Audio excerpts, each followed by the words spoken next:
যে মহান মনিব আমাদেরকে এই মোবারকময় মজলিসে শীতকে উপেক্ষা করে দ্বীনের মহব্বতে আসার বসার তৌফিক দিলেন, সে মহান মনিবকে খুশি করার জন্য মহব্বতের সাথে জবান খুলে অন্তর থেকে একবার কালিমাতুশ শুকর পাঠ করি, আলহামদুলিল্লাহ।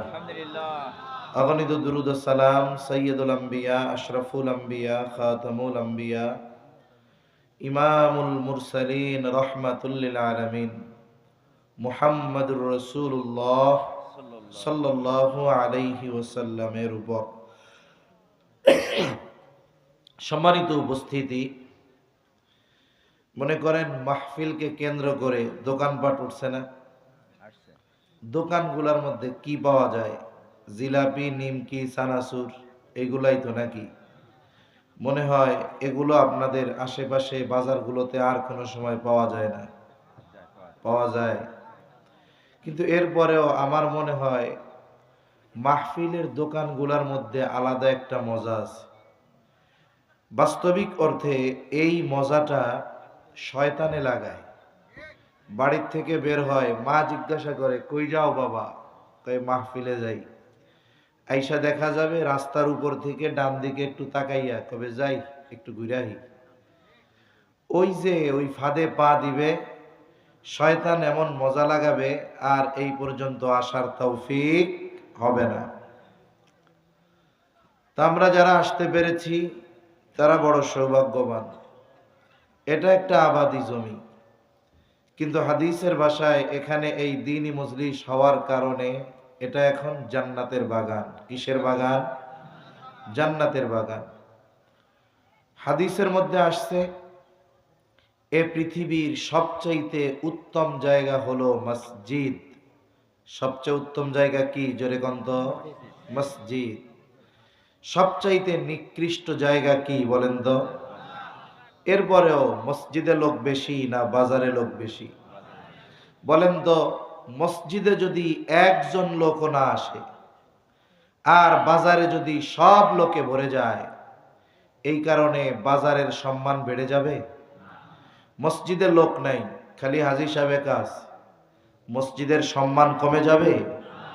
মনে রাখতে হবে, অনুরূপভাবে এই পৃথিবীর মধ্যে সর্বোত্তম মজলিস বলে কোন মজলিস? এই ধরনের কোরআনের মজলিস, দ্বীনি মজলিস, এটা এই পৃথিবীর সবচাইতে উত্তম মজমা। সুবহানাল্লাহ। এখন বলেন, দুটোই পাশাপাশি আছে। সবচাইতে নিকৃষ্ট জায়গাটাও আছে, সবচাইতে উৎকৃষ্ট জায়গাটাও আছে। এখানেই একটা মানুষের চূড়ান্ত ফলাফল কি হতে পারে মোটামুটি বোঝা যায়। সুযোগ থাকার পরেও যারা উত্তম মজলিসে এসে না বসে নিকৃষ্ট মজলিসে চলে গেছে, নিকৃষ্ট জায়গায় চলে গেছে, আমরা তাদের ক্ষতি কামনা না করে তাদের ভাই হিসাবে তাদের জন্য দোয়া করি, আল্লাহ তাআলা যেন তাদেরকেও কিছু সময়ের জন্য হলেও এই জান্নাতি বাগানে আসার তৌফিক দেয়। জবান খুলে বলেন আমিন। আরে ভাই, ইমানদার এদের দিল হবে উদার। সে একা জান্নাতে যাইতে চাবে না, সে একা আল্লাহর কাছে ক্ষমা চাইবে না, বরং তার কামনা থাকবে আমার প্রতিবেশী, আমার বন্ধু, আমার ভাই, এরাও আল্লাহ তাআলার কাছে মাপ পাইয়া জান্নাতি হয়ে যাক। ঠিক কিনা কর? এই জন্য আমরা দোয়া করি, আশেপাশে যারা ঘুরতেছে বিনা কারণে, আল্লাহ তাআলা এই দামি মজমায় এসে বসার তৌফিক আল্লাহ তাদের দান করুন। বলেন তো, এই মাহফিল কি আজকে সারা রাত থাকবে? জোরে বলেন, সারা রাত থাকবে? আগামীকাল থাকবে না, 1 ঘন্টা 1.5 ঘন্টা পরে থাকবে না, কিন্তু ওই সিঙ্গাড়া, পুরি, আলু সব, বেগুনি বাজারে গেলেই পাওয়া যাবে কি যাবে না? মনে রাখতে হবে, একটা মানুষের জীবন পরিবর্তনের জন্য 1000 কথার প্রয়োজন হয় না। এক মজলিসে হয়তো 1000 কথা হবে। ওলামায়ে কেরাম কথা বলেছেন, আল্লাহ তৌফিক দিলে আমিও কিছু বলবো। বলা যায় না আপনার আমার জীবন পরিবর্তনের কারণ কার কোন কথায় হতে পারে। ঠিক কিনা বলেন? দেখেন নাই, এক শব্দ মুখ দিয়া বাহির কইরা ক্ষমতা ছেড়ে দেশ ছেড়ে পালানো লাগছে। ঠিক কিনা বলেন? শব্দটা কি কন্ত? চিন্তা করে দেখছেন? একটা শব্দ মানুষের মসনদকে তছনছ করে দিতে পারে। আল্লাহ তাআলা যদি চায়, ওই রকম একটা শব্দ যদি হৃদয়ের সাথে লেগে যায়, ওই মানুষটাকে জাহান্নামের পথ থেকে জান্নাতের পথের পথিক আল্লাহ বানায় দিতে পারেন কি পারেন না? এজন্য কোন কথা আমার জীবনের পরিবর্তন আমি জানি না। এজন্য আমাদের উচিত দ্বীনি মাহফিলগুলোয় আলোচক যিনিই হন, বাহিরের হন, এলাকার হন, অনেক পরিচিত ভাইরাল হন, আর আপনার মসজিদের ইমাম হন, যিনিই হোক না কেন, প্রত্যেকের কথা হৃদয়ের কান দিয়ে শোনা। হতে পারে ওই ভাইরাল বক্তার চেহারাটাই শুধু দেখব, কিন্তু আমার জীবন পরিবর্তন আমার এলাকার ইমাম সাহেবের কথাই হতে পারে। সম্মানিত উপস্থিতি, আমি যে আয়াতগুলো আপনাদের খেদমতে তিলাওয়াত করেছি, উক্ত আয়াতগুলোর মধ্যে মূলত আল্লাহ তাআলা জান্নাতি আর জাহান্নামীদের মধ্যে একটা আলোচনা হবে। ওই আলোচনাটাই আল্লাহ তাআলা এখানে জানিয়ে দিয়েছেন। আল্লাহ কত বড় মেহেরবান! আলোচনা হবে জান্নাতি আর জাহান্নামীদের মধ্যে, অথচ আল্লাহ তাআলা আমরা দুনিয়ায় থাকতেই ওই আলোচনাটার খবর আল্লাহ আমাদের জানায় দিয়েছেন। সম্মানিত উপস্থিতি, দেখুন, এই দুনিয়াতে আমরা কেউ চিরদিন থাকতে পারবো না। এ পৃথিবীতে হাজারো মতের মতাদর্শের মানুষ আছে। এ পৃথিবীতে বিপুল সংখ্যক মানুষ আছে যারা স্রষ্টার অস্তিত্বকে অস্বীকার করে। আমরা তাদেরকে নাস্তিক বলি, আছে না নাই? এই পৃথিবীতে একটা বিষয় আছে যেটা নিয়ে মানুষের মধ্যে কোনো মতানৈক্য নাই, মতবিরোধ নাই। বলতে পারবেন সেই জিনিসটার নাম কি? হ্যাঁ, মরণ। মৃত্যু নিয়ে কারো ইখতিলাফ নাই।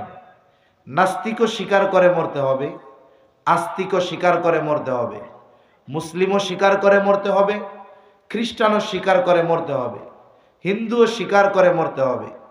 তবে যারা ধর্মে বিশ্বাসী, নাস্তিক নয়, যারা ধর্মে বিশ্বাসী, এরা মোটামুটি পরকালকে বিশ্বাস করে। যেমন হিন্দুরা কি বলে? মরার পরে স্বর্গ না হয় নরক, ঠিক কিনা? খ্রিস্টানেরা কি বলে? বলে হেভেন না হয় হল, জাহান্নাম অথবা জান্নাত। আমরা বলি মরার পরে ওইটাই হবে, জান্নাত অথবা জাহান্নাম। এখন আসুন, এই মৃত্যু আমাদের সুনিশ্চিত। মৃত্যু আমাদের প্রত্যেকের কাছে যথা সময় চলে আসবে। আমি সুস্থ থাকলেও হায়াত যদি শেষ হয়ে যায়, মৃত্যু চলে আসবে। আবার হায়াত যদি শেষ না হয়, যত অসুস্থ হোক সে মরবে না। গত বছর সম্ভবত সৌদি আরবের এক যুবরাজ প্রিন্স, তার একটা ভিডিও খুব ভাইরাল হয়েছে। এই যুবক 17 বছর আগে রোড অ্যাক্সিডেন্ট করেছে। ওই রোড অ্যাক্সিডেন্টের পরে সে কোমায় চলে গেছে। তার মানে একেবারে অচেতন, শুধু কোনো মতে তার হার্টবিটটা আছে, একটু একটু বেঁচে আছে। কথাও বলে না, নড়াচড়াও করে না, চোখেও দেখে না। তাকে বিছানায় শোয়ায় রাখতে হয়, পাইপের মাধ্যমে কিছু তরল খাবার তার পাকস্থলীতে পৌঁছিয়ে দেওয়া হয়, প্রস্রাব পায়খানা বিছানাই হয়। এভাবে কেটে গেছে 17 বছর। হায়াত আছে বিধায় বাঁচায় রাখছেন কে? আল্লাহ বাঁচায় রাখছেন। সেজন্য সুস্থতা অসুস্থতা এটা মৃত্যুর মূল কারণ নয়। মৃত্যুর মূল কারণ হলো হায়াত শেষ হয়ে যাওয়া। যারা মনে করে যে আমি তো এখনো যুবক, আমার বয়স 28, 25, 30, 35, আমার দাদা মারা গেছে 95 বছর বয়সে, বাপের বয়স 85, আমি তো কমপক্ষে 80 বছর বাঁচব। কিন্তু এর কি কোনো গ্যারান্টি আছে? বর্তমানে বাংলাদেশের সমীকরণ হলো দৈনন্দিন আমাদের দেশে 3300 থেকে 3500 মানুষ মারা যায়।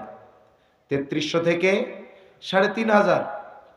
এর মধ্যে 50%-এর উপরে যারা মারা যায় তাদের বয়স 50-এর কম।